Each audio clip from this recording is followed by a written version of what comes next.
Guna gula-gula mint macam freeze, sofa paling laju berhenti tak biar merokok. Dia memang berhenti tak biar merokok. Tapi masalahnya, ujung-ujung bergantung pada benda tu. Betul tak? Dia bukan tak boleh. Kiranya gunalah apa-apa barang pun, dia mesti ada timeline dia. Letak 2 minggu pun dah okey dah. 2 minggu pakai, lepas tu train lah diri tu untuk lawan ritual dan habit tu. Ujung-ujung memang akan kena lawan ritual dengan habit. Memanglah berhenti tak biar merokok. Tapi masalahnya ketagihan tu dah dialih kepada benda lain. Sekarang ni kita nak stopkan ketagihan nikotin. So, untuk stop ketagihan nikotin, nak tak nak, diri kita kena lawan ritual yang kita selalu buat. Sebelum ni kan kita lepas makan kita isap ukuk kan. Kita boleh isap ukuk, tapi kita ambil 1 jam selepas isap ukuk. Kita lajakkan sikit waktu dia supaya kita dapat bina ritual baru. Habit ni kita dah boleh asah kan. Lama-lama kita dah biasa. Katakan lepas makan kita dah lajak 1 jam kan. Baru kita nampak potensi diri tu. Uish, sebenarnya aku boleh tahan lepas makan tak isap ukuk.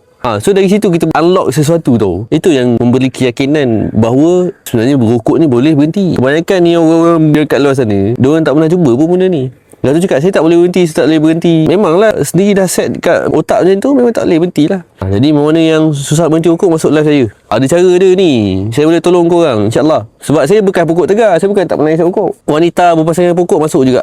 Saya tahu macam nak ajar korang supaya korang dorong korang punya pasangan. Jumpa dalam live. Kalau malas, tekan link kat bio saya. Ada ibu sendi berokok.